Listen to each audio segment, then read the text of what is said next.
दोस्तों, आप सभी का एक बार फिर से बहुत बहुत स्वागत है मेरे YouTube चैनल प्रोग्रामर्स गाइड में। और आज हम स्टडी करने वाले हैं फंक्शन इन सी लैंग्वेज। तो स्टार्ट करते हैं डेफिनेशन से। फंक्शन एक ब्लॉक ऑफ कोड होता है जो कि स्पेसिफिक टास्क को परफॉर्म करता है। फंक्शन कॉम्प्लेक्स प्रॉब्लम को स्मॉलर चंक्स में डिवाइड करता है। आप कह सकते हैं फंक्शन एक सेट ऑफ स्टेटमेंट्स होती हैं जो किसी पर्टिकुलर जॉब को परफॉर्म करने के लिए हम यूज़ करते हैं। जैसे मान लो एडिशन के लिए आप कोई फंक्शन बनाते हो, तो वो फंक्शन के अंदर जो आप स्टेटमेंट्स डालोगे वो दो नंबर्स का सम परफॉर्म करेगा। उसी तरीके से आप फैक्टोरियल के लिए फंक्शन बनाते हो तो वो किसी नंबर का फैक्टोरियल फाइंड आउट करेगा। अब हम बात करते हैं टाइप्स ऑफ फंक्शन की। सी प्रोग्रामिंग के अंदर टू टाइप्स के फंक्शंस होते हैं, स्टैंडर्ड लाइब्रेरी फंक्शंस और user defined functions. Standard library functions वो फंक्शंस होते हैं जो कि कंपाइलर के अंदर ऑलरेडी डिफाइन होते हैं। इनको हम बिल्ट इन फंक्शंस भी बोलते हैं, जैसे print F, scan F, C L R, S C R, get C H, gets, puts. ये सब फंक्शंस जो है बिल्ट इन फंक्शंस होते हैं। और इनको हम अपने प्रोग्राम के अंदर कैसे इंक्लूड करवाते हैं, इसके लिए हम पर्टिकुलर हेडर फाइल को डिफाइन करते हैं। अब डिफरेंट हेडर फाइल्स होती हैं, जैसे stdio.h, conio.h, string.h, stdliv.h और एट्सेट्रा एट्सेट्रा। ये बहुत सारी हेडर फाइल्स होती हैं जिसके अंदर डिफरेंट डिफरेंट फंक्शंस डिफाइन किए गए होते हैं। तो जो फंक्शंस आपको अपने प्रोग्राम के अंदर चाहिए होते हैं, आप उन हेडर फाइल्स को इंक्लूड करवाते हो प्रोग्राम के अंदर। फिर उन हेडर फाइल्स के अंदर ये फंक्शंस डिफाइन होते हैं। जैसे stdio की बात करते हैं हम, तो उसके अंदर स्टैंडर्ड इनपुट आउटपुट फंक्शंस होते हैं। और कोनियो के अंदर कंसोल इनपुट आउटपुट फंक्शंस होते हैं। तो उन हेडर फाइल्स को जैसे ही हम इंक्लूड करवाते हैं, ये फंक्शन आपके प्रोग्राम के अंदर लोड हो जाते हैं। अब हम बात करते हैं यूजर डिफाइंड फंक्शंस की। User defined functions are those functions which are created by the user for his oblique her own convenience. यानी यूज़र अपनी कन्वीनियंस के लिए जिन फंक्शन को डिफाइन करता है वो यूज़र डिफाइंड फंक्शन होते हैं। मेन एक एसेंशियल यूज़र डिफाइंड फंक्शन होता है, ये मैंडेटरी फंक्शन होता है। अब हम बात करते हैं फंक्शन प्रोटोटाइप की। Function prototype simply declaration of function होती है बिफोर मेन। मेन से पहले आप फंक्शन को डिक्लेयर करते हो और वहीं उसको टर्मिनेट कर देते हो। उसकी बॉडी को नहीं डिफाइन करते। वहाँ पे आप सिंपली कंपाइलर को बताते हो कि आप इस फंक्शन को बाद में यूज़ करने वाले हो। इसका सिंटैक्स होता है, सबसे पहले रिटर्न टाइप लिखते हो, फंक्शन नेम लिखते हो, फिर data type 1 argument 1, data type 2 argument 2। जितने आर्ग्यूमेंट आपने यूज़ करने हैं उतने आर्ग्यूमेंट आप इसमें पास करते हो, फिर फंक्शन को टर्मिनेट कर देते हो। तो इसमें आपने देखा है कि यहाँ पे बॉडी आप नहीं डिफाइन करते। बाकी मैं एग्जांपल इसके बाद डिटेल एग्जांपल मैं with the help of program आपको बताऊंगा। उसमें फंक्शन प्रोटोटाइप को क्लियरली आपको अलग से बता दूंगा कि क्या होता है। और रिटर्न टाइप होता है किसी भी फंक्शन का डाटा टाइप जो जिस टाइप की वैल्यू वो रिटर्न करवाएगा। जैसे हमने एक फंक्शन यहाँ पे मैंने एग्जांपल के तौर पे लिया हुआ है, int xyz, int a comma int b। इसमें जो इंट सबसे पहले इंट जो लगा हुआ है वो इस फंक्शन का रिटर्न टाइप है। xyz फंक्शन का नाम है, a और b दो टाइप के आर्ग्यूमेंट्स है इंटीजर टाइप के जो हमने इसके अंदर पास किए हैं xyz के अंदर, int a comma int b। तो इसका रिटर्न टाइप है इंट। अब हम बात करते हैं फंक्शन पैरामीटर्स एंड आर्ग्यूमेंट्स की।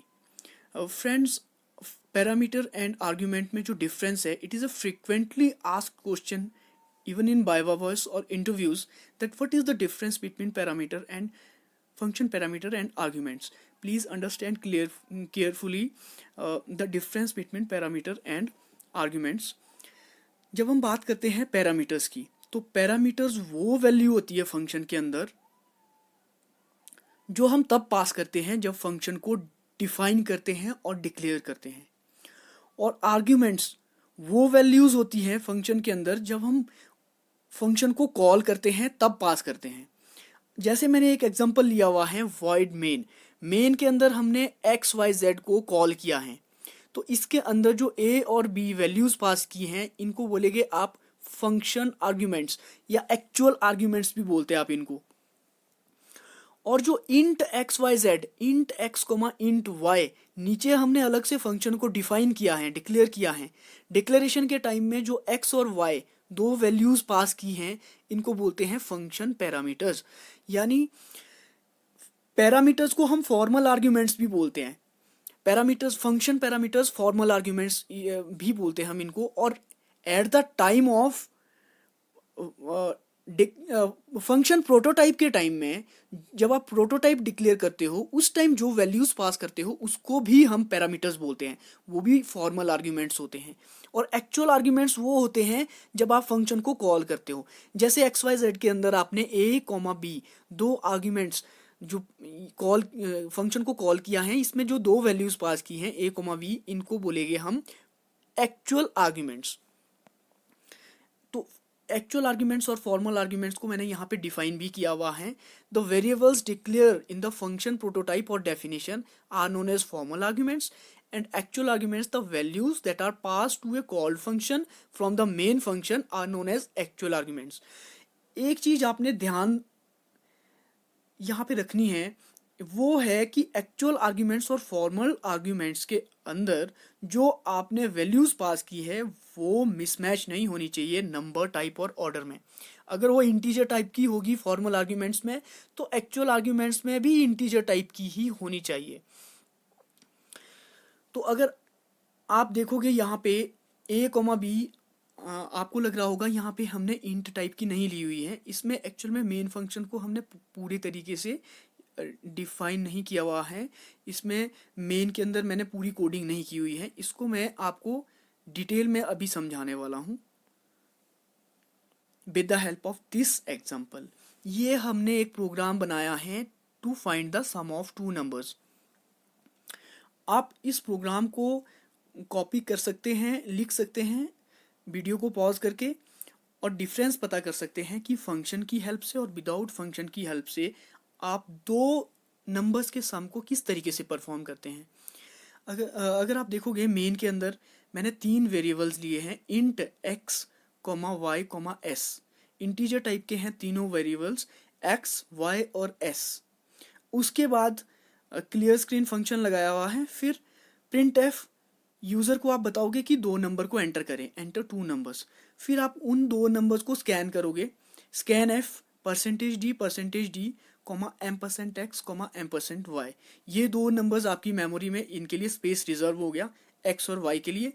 फिर जैसे यूज़र ने दो नंबर एंटर करवाए s equal to x plus y, तो इन दोनों का सम s में चला गया।